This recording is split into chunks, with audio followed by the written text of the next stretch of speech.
Les murs se sont recouverts en une nuit, comme par magie. Des milliers d'affiches et autant de spectacles.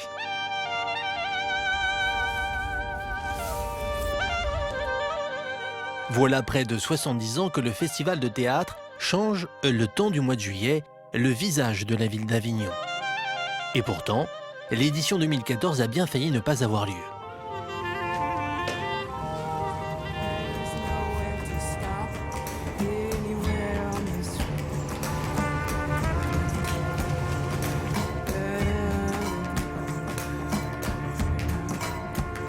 Après la forte poussée du Front National au municipal, Olivier Py, le directeur du festival, menace de quitter la ville en emportant les clés d'Avignon dans ses valises.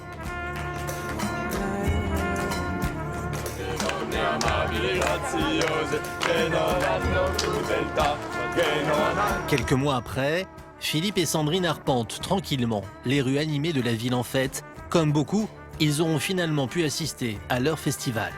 Un couple de spectateurs comme tant d'autres à un détail près. Philippe Lotio a été le candidat du Front National au municipal. Arrivé en tête au premier tour, avec près de 30% des voix, c'est lui qui a déclenché la tempête. Il y a aussi une menace d'entre-deux tours de la part de M. Olivier Py. Bon, M. Olivier Py ne représente pas le festival à lui tout seul. Et puis pour des gens qui prônent toujours, vous savez, la tolérance et qui ont ce mot-là à la bouche, j'allais dire, on juge sur des actes, on ne juge pas sur des a priori. Non, c'est pas du tout oublié, c'est extrêmement présent. Et d'abord la question s'est posée, quel était le rôle de la culture, quel était le sens même de l'action culturelle dans une ville qui se retrouvait à voter 35%. Mais nous ne pensions pas qu'il dépasserait les 16-17%, c'était les prévisions. Donc ça a été un cataclysme. D'un côté, les artistes, de l'autre, les 13 000 électeurs du Front National. Si la ville s'est finalement choisi une maire socialiste, après un long règne de l'UMP, il s'en est fallu de peu et la fracture entre le festival et les habitants s'est creusée un peu plus.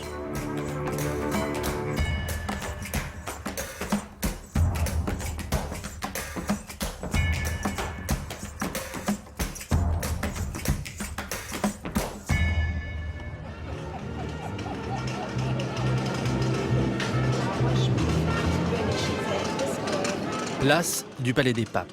Il y a l'affluence des grands soirs. Dans les esprits, la polémique semble bien loin. Un précieux sésame à la main, 2000 privilégiés se pressent pour assister à la première du Prince de Hombourg, 50 ans après l'interprétation légendaire de Gérard Philippe sur les mêmes planches. Pourquoi me fuir?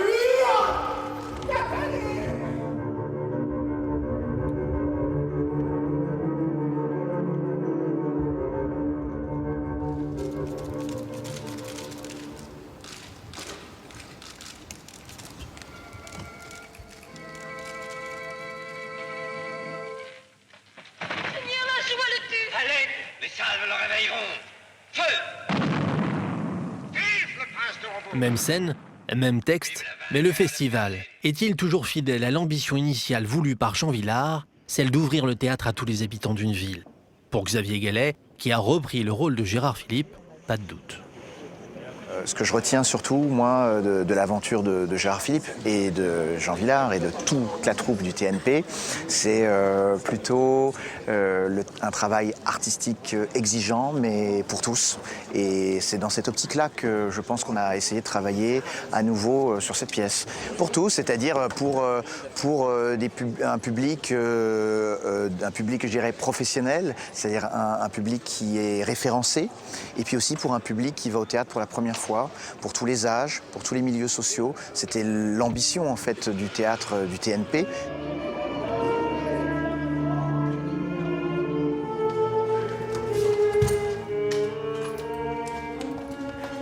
Frédéric est la gardienne du temple. Oui, c'est la cave au trésor. Dans les sous-sols de la maison Jean Vilar, à l'abri de la lumière et de l'humidité, et sous son regard jaloux, les costumes et l'esprit des origines. Le costume phare qui est très...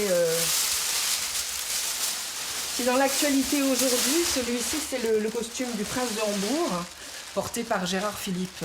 Un costume dessiné par un peintre, Léon Giscard. Vilar aimait travailler avec des peintres. Un autre peintre, Roger Chastel, a dessiné Les costumes de La guerre de Troie n'aura pas lieu, de Giraudoux. Frédéric a connu plus de 30 éditions du festival. Parmi les 1200 costumes conservés ici, son préféré, c'est peut-être celui-ci. Oui, par exemple, au premier festival d'Avignon, tous les costumes étaient faits en toile de coton. Passés dans des bains de teinture, il y avait 25 coloris différents. On a les traces, on a les factures, 500 mètres de toile de coton et des travails de teinturier. Et ensuite peints directement par Léon Gisquia lui-même. Une simplicité et une économie de moyens à l'image du festival voulu par Jean Vilar juste après la guerre. Faire venir Jean Vilar ici, c'est rompre avec Paris, rompre avec l'idéologie parisienne, avec l'or, le velours rouge. Un refus du théâtre fermé sur ses avantages, ses classes sociales, sur ses tarifs et sur les dominants. Il faut bien dire que les origines de Vilar sont des origines sinon de pauvreté, en tout cas de très très grande modestie. Il y a les manuscrits de travail qui sont ici. Manuscrits de travail de la tragédie du roi Richard II, par exemple, qui est donc... Dans la bibliothèque de celui qui fut le gendre de Jean Vilar, des pièces, des notes de travail de l'artiste qui voulait ouvrir le théâtre à tous.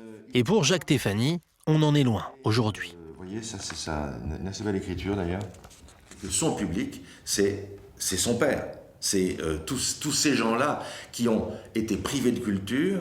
Alors Vilar dira Vilar parle simplement, encore une fois, il dit très joliment, encore faut-il que le bonhomme ait le goût de ça. On ne peut pas forcer, hein. Mais il doit savoir qu'il peut y aller. Voilà. Et ça me paraît très important, parce que c'est une leçon plus récente sur le Festival d'Avignon. Aujourd'hui, beaucoup de gens que je rencontre disent « Oui, mais c'est pas pour nous. » Donc, les programmateurs ont émis quelque chose, involontairement évidemment, quelque chose qui est de l'ordre, j'ose le dire, du mépris.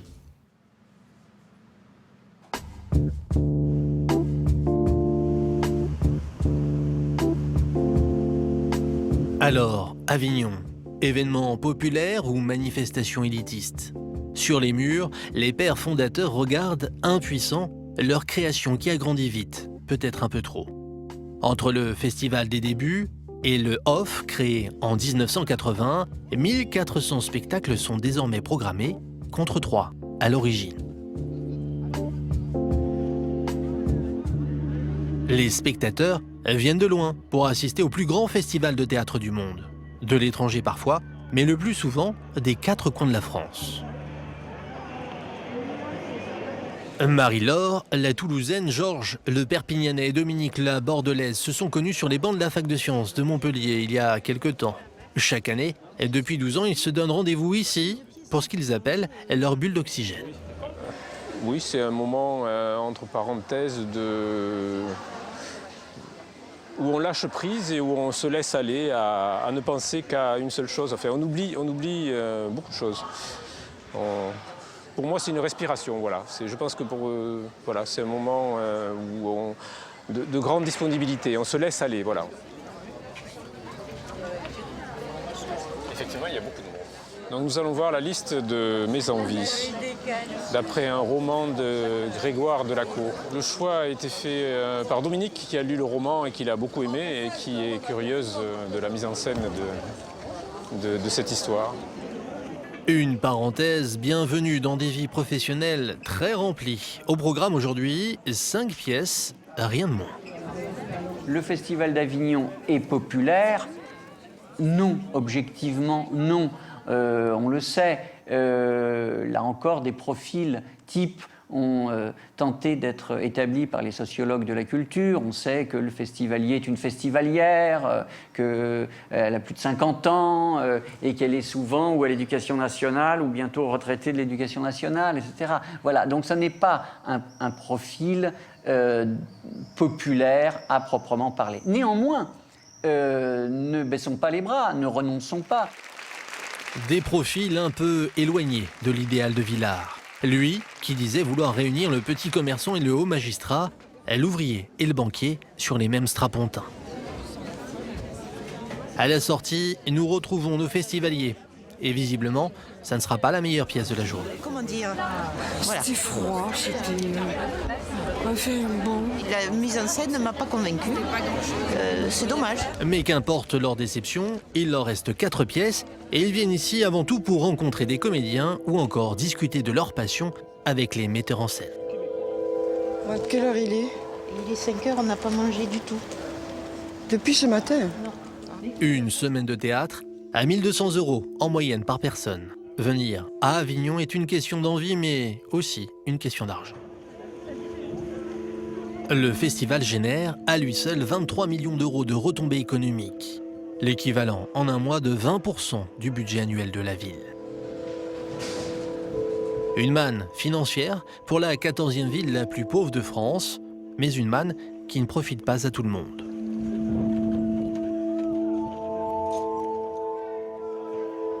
Héroïne ou élu en sursis, c'est selon. Quelques mois après son élection face au Front National, Cécile, elle, la nouvelle maire socialiste, continue d'arpenter les marchés situés de l'autre côté des remparts. Bonne journée. Merci beaucoup. Bonjour. Ça va bien? Ça va? Oui. À l'âge de 14 à 16 ans, dans les quartiers, il n'y a pas de travail. On est aux responsabilités. J'avais un contrat CDI, je paye mes impôts. Je fais même la demande de trucs là. Comment j'ai fait là? J'ai fait même une demande de la loi de l'eau. Ils m'ont jamais... Ils m'ont jamais rien donné. Allez, au plaisir. Au plaisir. C'est les meilleurs poulets d'Avignon ici. Exactement. J'ai fait une permanence sur le marché finalement, comme quoi. Mais bon, c'est l'idée aussi, hein. C'est normal aussi de rester en contact avec les habitants. Avignon, elle renvoie souvent l'image de la ville touristique, de la ville patrimoniale et de la ville culturelle, qui effectivement est une réalité quand on reste concentré dans le centre-ville d'Avignon. Mais voilà, Avignon, c'est aussi des quartiers, c'est aussi une ville qui est très contrastée. Il faut savoir qu'il y a sur une ville de 90 000 habitants, aujourd'hui, il y a près un peu plus de 75 000 de ces habitants qui habitent dans les quartiers périphériques, c'est-à-dire en dehors de ce centre-ville que tout le monde connaît et auquel renvoie l'image habituelle d'Avignon. Alors ça mais normalement, c'est une copropriété, c'est à la copropriété. Ici, plus qu'ailleurs, le soleil et les couleurs de ce marché provençal masquent mal une situation calamiteuse et un taux de chômage de plus de 25% chez les jeunes.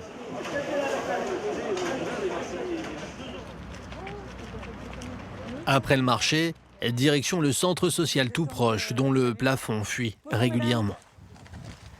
Bonjour. Bonjour. Bonjour. La nouvelle maire a hérité d'une ville coupée en deux.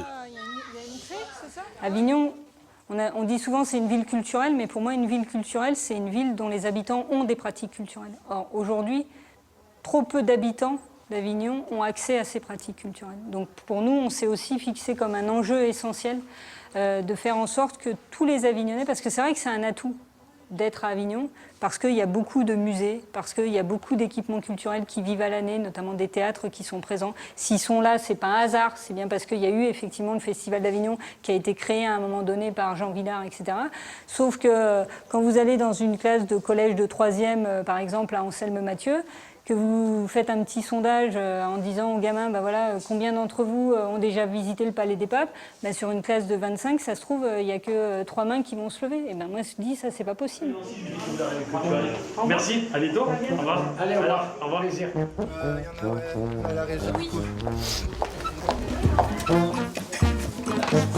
Retour au centre-ville. Eux sont venus à Avignon remplis d'ambition. Des quartiers, ils ne verront pas grand-chose. En attendant que leur rêve de gloire se réalise, ils seront sur scène dans moins d'1 heure pour présenter leur première pièce dans le off. Oui, du stress. C'est tous notre première Avignon, donc on est tous très excités. Bonjour. Vas-y, je t'en prie. Une chance et pas mal de contraintes. Une loge minuscule pour 12 comédiens, dans un théâtre de 50 places qui n'est pas tellement plus grand. Et surtout, un investissement financier de 22 000 € pour un mois de représentation. Là, on a pas mal bossé, on a fait plein d'affichages, on a fait plein de tractages, on a commencé à faire des paradières. Pour nous, effectivement, c'est notre première Avignon, donc c'est pas évident. Donc on arrive un peu avec une appréhension et on connaît pas encore forcément bien la ville, on connaît pas le fonctionnement encore de Avignon. On attend des retours, effectivement. Merde à vous! Merde, ouais.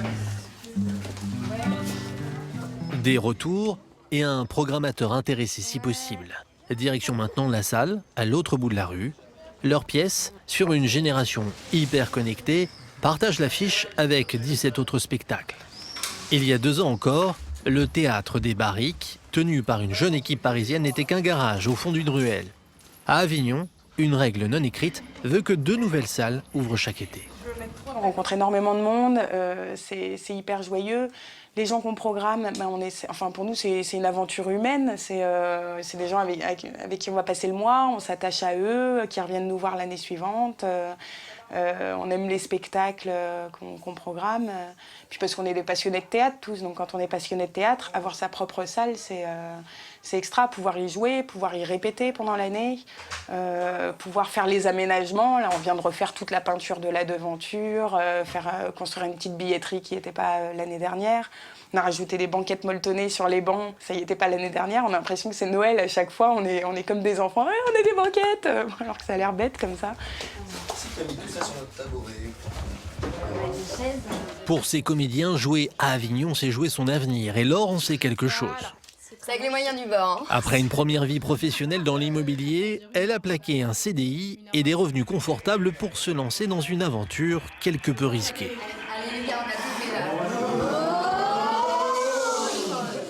C'est la jungle. En fait, il y a 1300 spectacles quotidiens. L'affichage, le tractage, faut avoir le sourire tous les jours, c'est hyper important vis-à-vis du public. Donc voilà, il faut vraiment être au taquet, avoir l'énergie tous les jours et c'est pas forcément évident. Allô? Mais t'es où? Mais je suis là. Pour sortir du lot, il faut un peu de folie. C'est l'heure de la parade. Et tous les moyens sont bons pour se faire remarquer. Quand je suis sur les réseaux sociaux, je suis connecté à des centaines de gens. Comme si je n'étais plus seul. Comme si ce qui leur arrive m'arrivait à moi aussi. J'existe par leur regard. Je suis moi et les autres. 6 générations, Théâtre des Barriques, 13h45. Tous les jours. Entre incompréhension des spectateurs et belle rencontre. Vous êtes française? Oh, ok, I'm sorry. Bonjour. Est-ce que vous allez voir des spectacles? Sorry, I'm sorry. Je peux vous parler d'un spectacle? On n'est pas là. Vous partez quand? Ce soir. Ah, vous partez ce soir? Oh, quel dommage. J'y suis allée par hasard et ce que je disais à la demoiselle, c'est que ça m'a ouvert des petites portes dans Et mon approche à tout ça avec mon fils sera peut-être un petit peu moins pire, on va dire. Grâce à vous. Merci, merci beaucoup, madame. Malgré leur enthousiasme, la concurrence sera rude. Le festival, au fil du temps, est devenu pour certains un supermarché du spectacle. Un marché qui aiguise les appétits. Alors on va envoyer les lieux. Changement de décor. Nous sommes dans l'un des restaurants les plus réputés de la ville. Chez Christian Etienne, une étoile au guide Michelin avec son célèbre menu à la tomate et ancien élu en charge du tourisme sous l'ancienne mairie UMP. Voilà, on va les poser là. Hop. Ah. On y va, rose de Berne, cœur de bœuf. Voilà, un peu de pistou au fond. On met le mousseux de mozzarella. Vous voyez, il faut être généreux. Hein.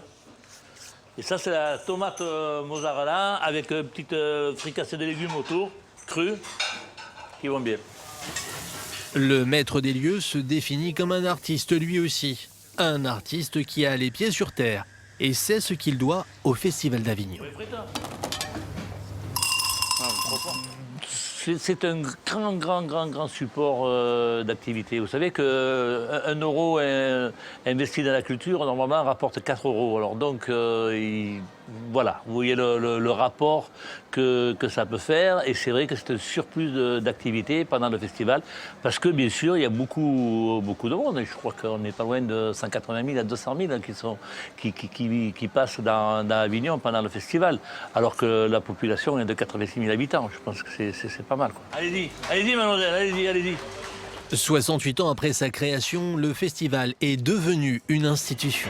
Alors, quand la polémique a éclaté au moment des élections municipales, Christian Etienne, à sa façon, a fait comprendre à Olivier Py que la manifestation n'appartenait plus seulement aux artistes. Je pense que c'est un tout. Il ne pourrait pas y avoir de festival avec sans les gens du théâtre, mais aussi avec les Avignonnais. Je veux dire, c'est un tout. Il faut que toute la ville se mobilise pour le théâtre. C'est ça. Et les comédiens sont là après pour jouer, pour faire leur rôle. Pendant un mois, c'est toute une ville qui se frotte les mains.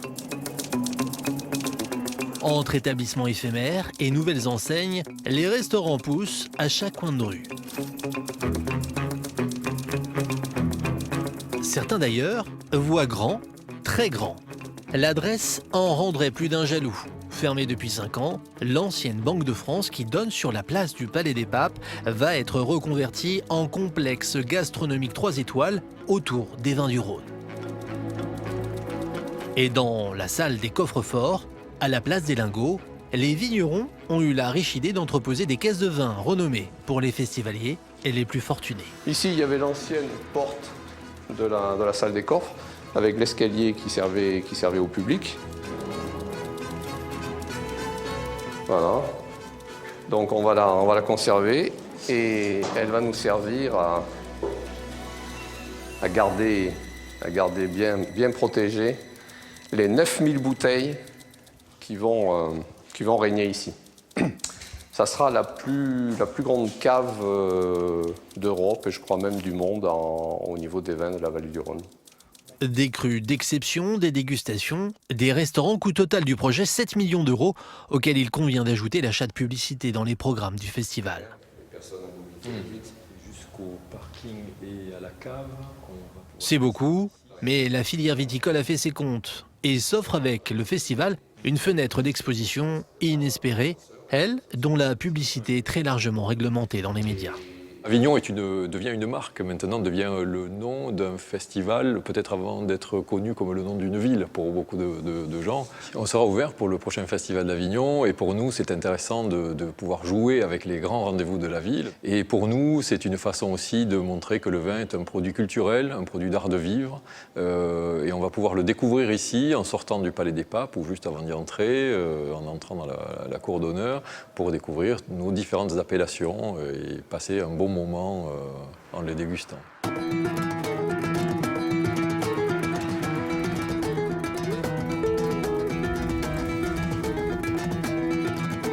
Nous sommes à Vaqueras, à 35 km d'Avignon. Plus connu pour ses vins que son festival de théâtre de boulevard.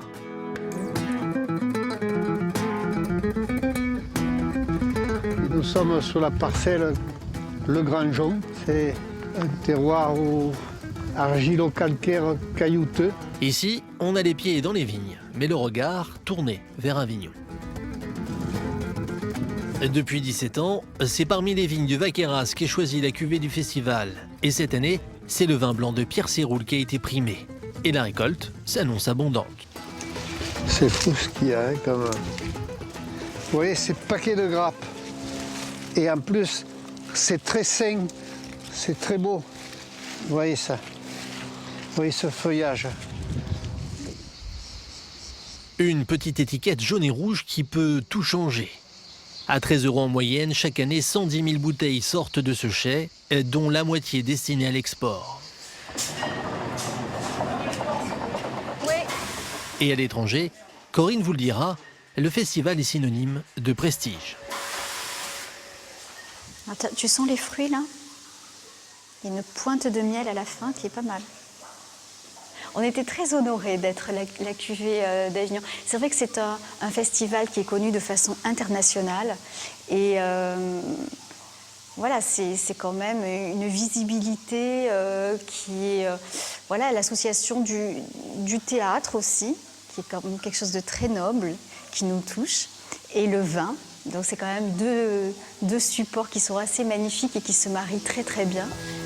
Noblesse, art de vivre, à entendre les partenaires et financeurs de la manifestation, en 70 ans, le festival populaire des débuts a gagné en prestige. Rançon du succès, et il a peut-être perdu ses idéaux de départ.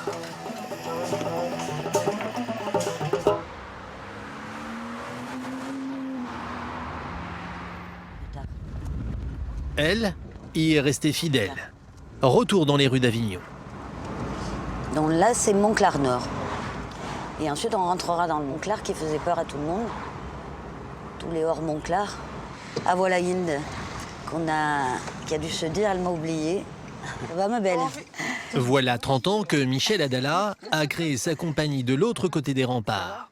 Une troupe rare où se mélangent professionnels et amateurs.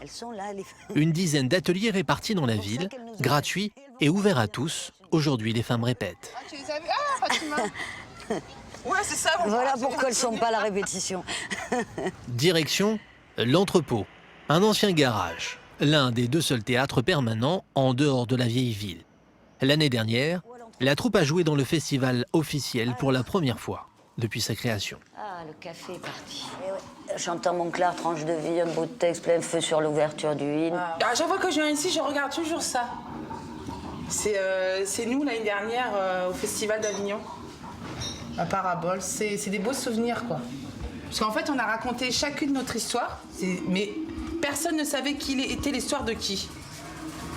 Et il y avait des histoires qui étaient assez violentes, quand même. Que ça a touché le public, ça nous a touché nous aussi.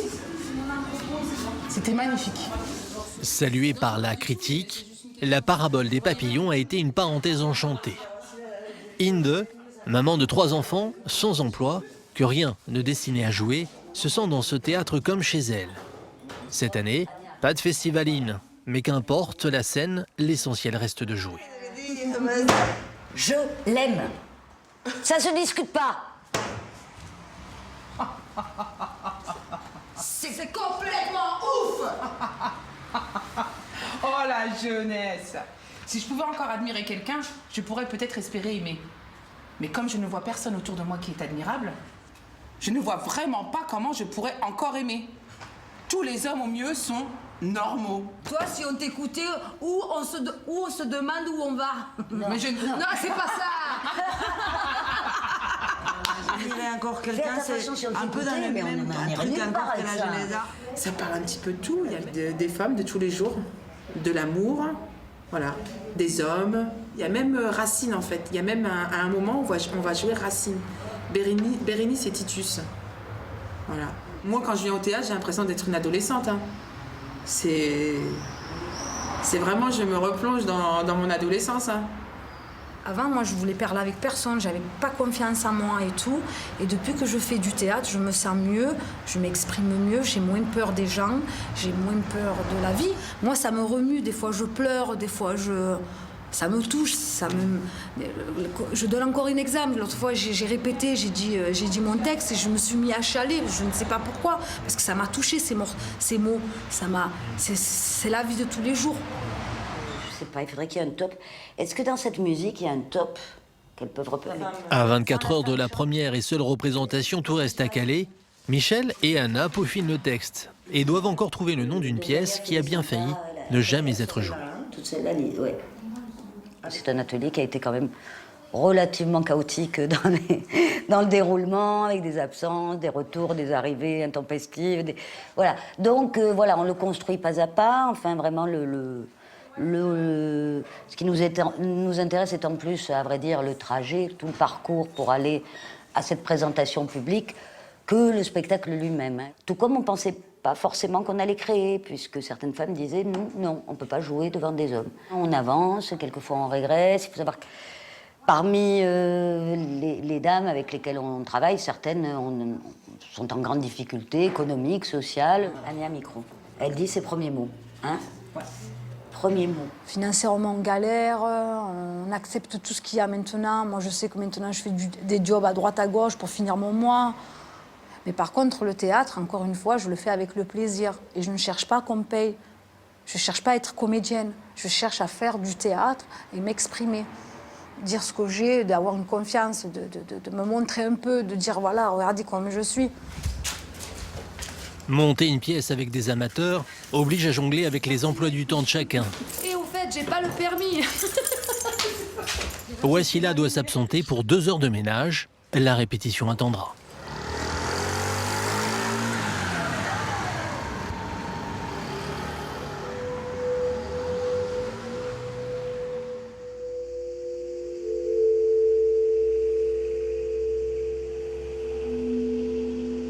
À Avignon, 1/3 des 90 000 habitants vit sous le seuil de pauvreté. Nous sommes dans le quartier de la Croix des Oiseaux, à 2 pas du centre-ville. Un quartier connu pour être le marché de la drogue de la ville.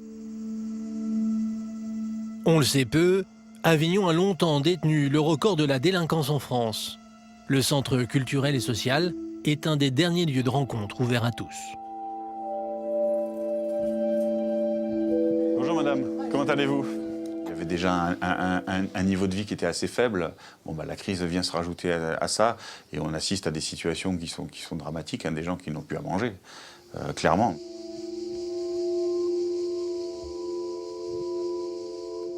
Dans le quartier, la dernière salle de théâtre a été détruite voilà 10 ans.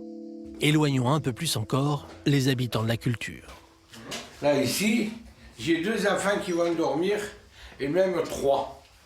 On est obligé de soulever les matelas, on est obligé de prendre les matelas, de les mettre en place tous les jours pour nettoyer, arranger et tout. Ça fait... Après des mois d'attente, cet artisan à la retraite vient d'emménager dans un logement social. Son fils de 18 ans recherche un emploi. En attendant, la famille doit se contenter des 900 € mensuels du papa pour vivre. Moi, je n'ai pas droit à la CMU. Vous imaginez? Je n'ai pas droit à la CMU parce que je touche 900 € de retraite. Alors que les gens à côté, ils ont l'APL, la CMU, les aides sociaux et tout ça. Comment voulez-vous que nous ne soyons pas en colère? Comment voulez-vous que les gens ensuite ne partent pas vers Marine Le Pen? Ici, le Front National prospère. Dans certains bureaux de vote, il dépasse même les 40%, rejet sans appel des politiques locales. Et les menaces d'Olivier Py n'y auront rien changé entre les 2 tours. Dans certains bureaux, le Front National a même gagné des voix. La réaction que les gens ont par rapport à ça est la réaction qui est la plus facile. C'est de courber le dos et de se replier sur soi-même. Et je pense que c'est la manifestation exacte de ce vote, se replier sur soi-même. Nous, on travaille tous les jours pour essayer d'ouvrir, au contraire, pour se dire non, la vraie réponse, c'est pas ça. Mieux vaut s'ouvrir, mieux vaut se mettre ensemble, mieux vaut parler tous ensemble. Maigre rempart contre la colère et l'intolérance. Cet été, les équipes du centre social ont monté des ateliers de poésie. Donc la structure rythmique de votre poème, pour moi, je dois l'entendre parce que si je l'entends, c'est comme si je voyais votre visage. Je vais voir le visage du poème. Et ça, c'est fondamental, le visage du poème. Une après-midi où les habitants de la Croix des Oiseaux laissent libre cours à leurs émotions.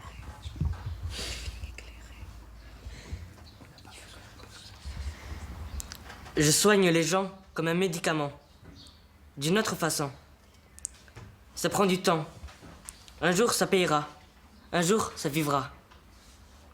J'aide les gens pour mon plus grand bonheur. J'aime les gens pour des jours meilleurs. La vie crée un manque qu'il est difficile à combler. Chacun a ses secrets emmurés dans le silence. Ces hémorragies internes qui nous fait pleurer en silence.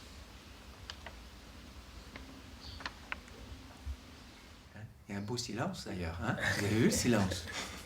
Quand elle me l'a dit... Des percées de lumière dans un ciel chargé de nuages. Des ateliers trop rares dans la capitale mondiale du théâtre. C'est beaucoup plus confortable de faire un événement à consommer que d'aller se mettre en danger à prendre des acteurs amateurs dans les quartiers, de les driver, de monter quelque chose. Ça, c'est fatigant, ça demande beaucoup d'énergie et ça demande des moyens. À l'heure actuelle, il reste encore des projets qui sont en lien avec les habitants, mais ils sont à la marge. Sur 1240 représentations dans le off dont on a parlé, et je ne sais pas combien dans le in, l'année dernière, il y avait 2 projets qui concernaient les habitants des quartiers. Il faut regagner cette démocratie, il faut revenir vers elle, sans être récupéré par la pire des récupérations populistes. Dans le Front National, dans le programme de la culture du Front National, il y a un artiste qui est cité, c'est Jean Vilar. Vous voyez comment la girouette est retournée. Et allez sur le site et vous verrez, populaire, comme le disait Jean Vilar. Mais Jean Vilar n'a pas dit populaire comme le dit le Front National. C'est absolument rien à voir. C'est exigence intellectuelle, respect de l'autre, théâtre étranger autant que français. Il n'y a pas de... Le théâtre national populaire, oui, mais national parce qu'il a une mission nationale de répartition et de redistribution de la culture, mais pas de national. Dire le contrat de Jean Vilar ne l'oblige pas à faire monter des pièces françaises. Il peut monter que des pièces étrangères s'il le veut.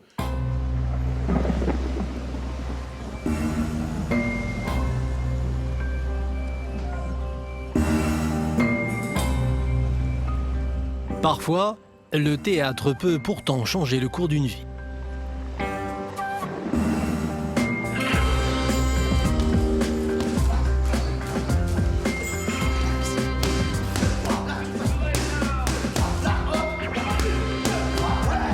Coincés entre la mosquée et les lauriers en fleurs, nous sommes dans la salle de boxe du quartier Montclar.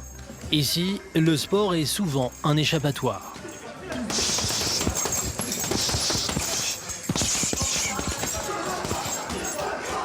Il y a 4 ans, Mohamed se rêvait champion de boxe. Mais ça, c'était avant sa rencontre avec le théâtre. Faut pas que je m'entraîne beaucoup, parce que ce soir j'ai la représentation de la pièce du théâtre. Et ça va être physique aussi, donc j'ai le rôle du sportif, du jogger. Et je vais beaucoup courir sur scène. Sur le ring, la conversion du jeune homme en a étonné plus d'un. Et désormais, on l'appelle ici le comédien.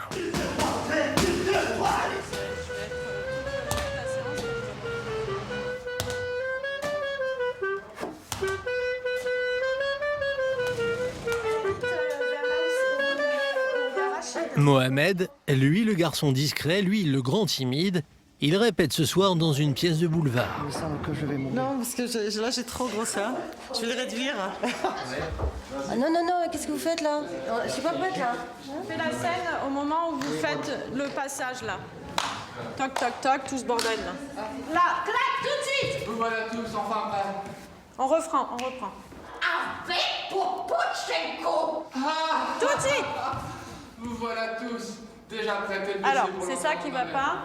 Faut vraiment que ça fasse tout de suite. Dans la vraie vie, ces comédiens amateurs sont profs, jardiniers ou flics, mais réunis sur scène dans leur costume, ils donnent le sentiment que les cartes sociales sont rebattues.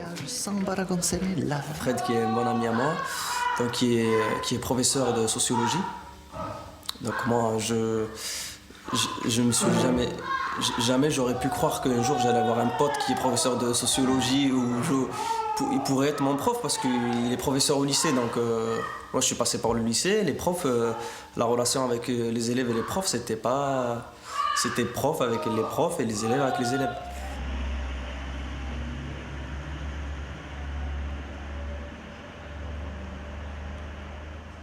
Maintenant, prends-le, il va faire une petite vibration. Avec Omar, son grand copain comédien, Mohamed a découvert le théâtre sur le tard. Aujourd'hui, tous les deux, ils rêvent d'en faire leur métier, mais avant, il aura fallu convaincre un entourage parfois réticent. On regarde un peu des pièces de théâtre et des fois pour nous c'est intéressant, mais des gens, pour eux, surtout les jeunes de quartier, il y en a certains, pour eux, c'est regarder une pièce de Molière ou je sais pas quoi, et ils s'ennuient à regarder ça, vous voyez ce que je veux dire? Au début, c'est vrai que même dans ma famille, ils avaient du mal à accepter que je voulais en faire mon métier, parce que je vais en faire mon métier. Et donc, au fur et à mesure du temps, voilà, les gens, ils acceptent. Hein. Ils acceptent puisqu'ils n'ont pas le choix. Ma mère, elle a accepté avec plaisir, puisque maintenant, elle fait du théâtre aussi. Ça, je m'y attendais pas. Il y a une injustice envers l'extérieur, parce qu'ils disent ah, mais eux, ils s'y intéressent pas, donc on va pas leur proposer un truc, subventionner quelque chose qui va nous coûter de l'argent, mais ça va aboutir à rien. Ben non, si, faites, et vous verrez que même s'il y a 2-3 personnes, ils apporteront d'autres personnes, ils en parleront autour d'eux, et après, ça fera effet boule de neige. Mais celle-là, tu la connais pas? Richard Klederman.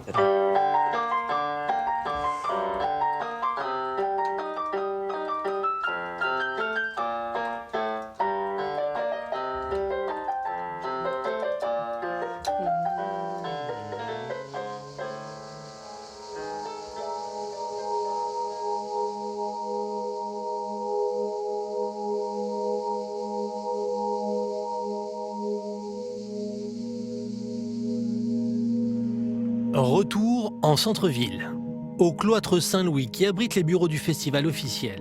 Cette demande de lien entre les quartiers, Olivier Pi, le nouveau directeur du festival, dit l'avoir entendue.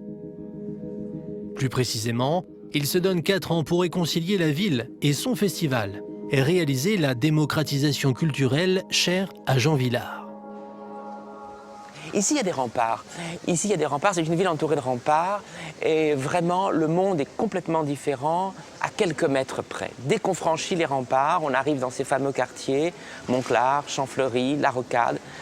Certains moins difficiles que ce qu'on dit. Et c'est le cas, je pense, de Champfleury-Montclar, qui sont des quartiers en déshérence économique, mais dans lesquels il y a aussi une véritable énergie humaine. C'est cette énergie humaine, je crois, que la République ne sait pas puiser. Elle ne sait pas utiliser l'énergie de cette jeunesse qu'il y a dans ces quartiers. Baisse des tarifs, priorité de réservation. Depuis son arrivée, Olivier Py a lancé des ponts en direction des catégories populaires. Lui, qui a repris les 3 clés, emblèmes de la ville sur les affiches du premier festival.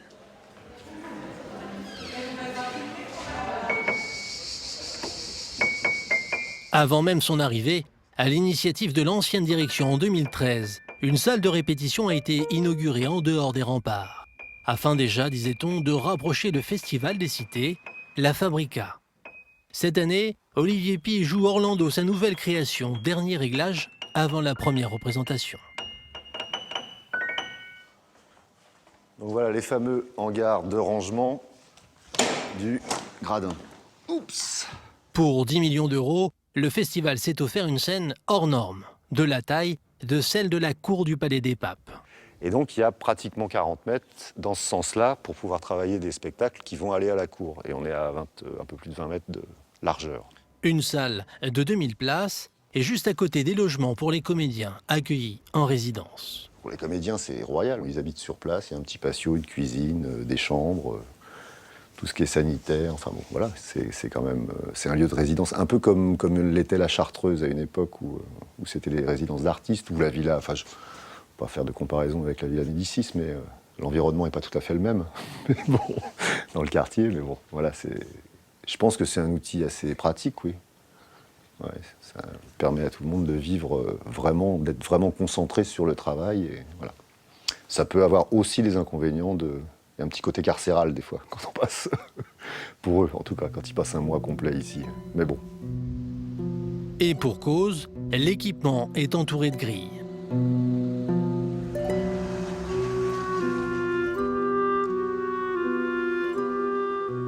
On a installé la Fabrica, on a construit la Fabrica à l'emplacement d'une école, effectivement. Donc on a détruit une école pour faire cet endroit-là, ce qui peut se soutenir, hein, pourquoi pas, en nous disant que c'était le lien qu'on attendait depuis des années avec les quartiers. Pour l'instant, je ne vois pas les quartiers accéder à cette salle-là. Et d'ailleurs, la configuration même de la salle de la Fabrica, c'est la réplique exacte de la cour d'honneur du Palais des Papes. On est bien là pour accueillir des résidences qui vont se faire dans le cadre du Wynn et qui vont se faire dans le cadre du centre-ville et pas à l'extérieur.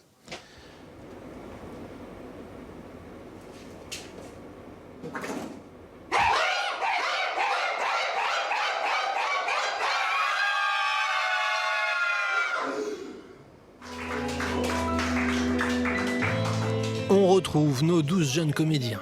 À l'heure d'un premier bilan, Laure a retrouvé le sourire.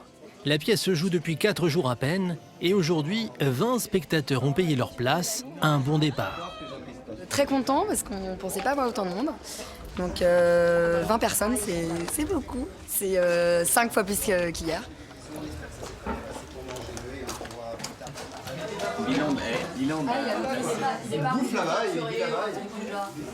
À 2 pas du théâtre, dans l'appartement loué au prix fort par la compagnie, on savoure et on fait les comptes. Je dirais entre 5 et 600 euros, je pense. De recettes sur 4 jours. Putain, c'est cool. Et les salaires, on verra ça à la fin du festival. Mais déjà, il faut repartir distribuer en ville les tracts pour le prochain spectacle. Appelez toujours. Comment ça s'appelle ça, les gars, quand vous faites la caméra?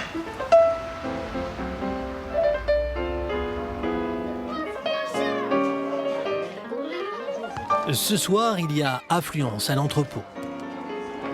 Ici, les billets sont gratuits.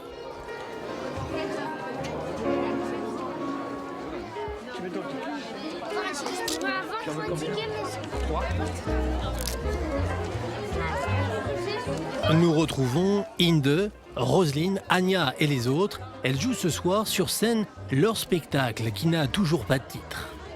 Le public, des copines et des anciennes élèves de Michel. C'est un groupe de mamans de l'école, voilà. C'est pour ça qu'on vient les voir. Avant, je faisais du théâtre. Maintenant, j'ai lâché. Dans les coulisses, derniers ajustements. Pensez bien à donner jusqu'en haut. Merde, régalez-vous. Son texte, c'est pour ça. Allez, on y va. Et oui, je dois le mettre vite. Inde a même osé un trait de rouge à lèvres. J'espère que ça va bien se passer en tous les cas. Oui.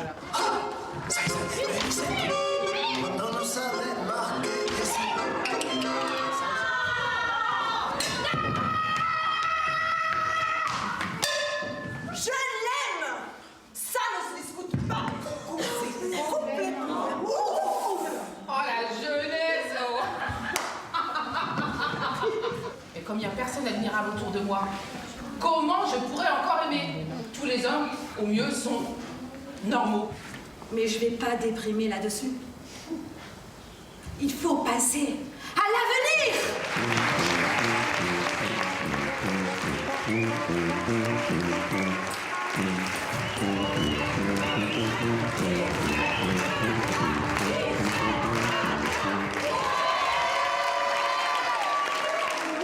Tu as vu maman? On a fait ça comme des pros. On est des pros. Retour dans les coulisses, entre allégresse et déception. Le groupe a manqué de temps. C'était héroïque d'arriver à mener l'aventure jusqu'au bout. Enfin, c'est le premier bout du bout, j'espère. Hein. Mais voilà, en tout cas, bravo. Merci beaucoup. Anna aussi, merci.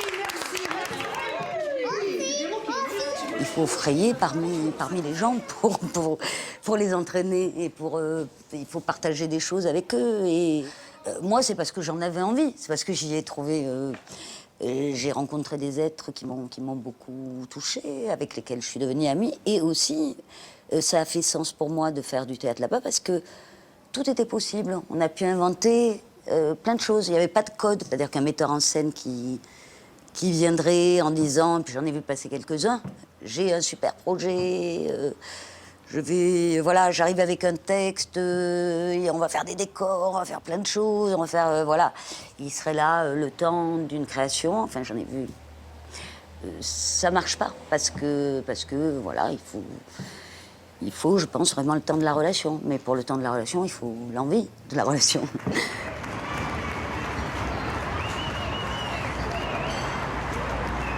Les applaudissements résonnent encore dans la tête d'Anya. Elle vient de décrocher des heures de ménage dans un hôtel. Et son mari est chef dans la restauration.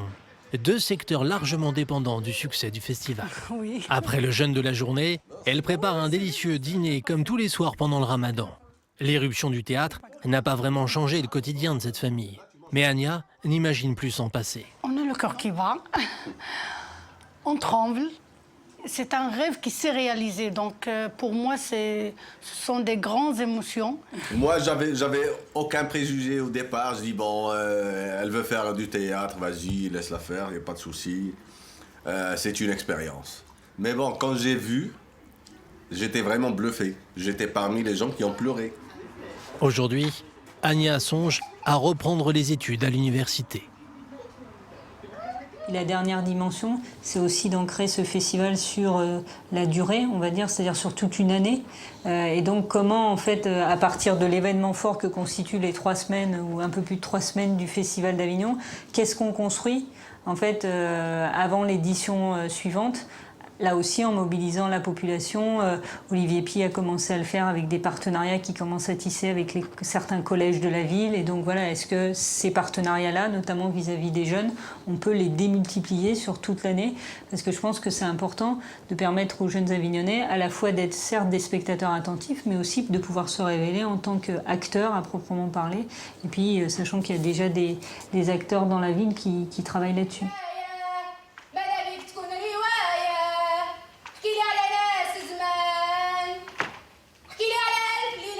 Parfois, heureusement, les barrières tombent. Revoilà Omar, l'apprenti comédien, dans un autre costume. À la demande d'Olivier Py, le chorégraphe néo-zélandais Lemmy Bonifacio a accepté d'intégrer des comédiens amateurs dans sa dernière création. Regardez John et regardez ce qu'il fait. Et après, il fait tout ce qu'il fait. Et on y va.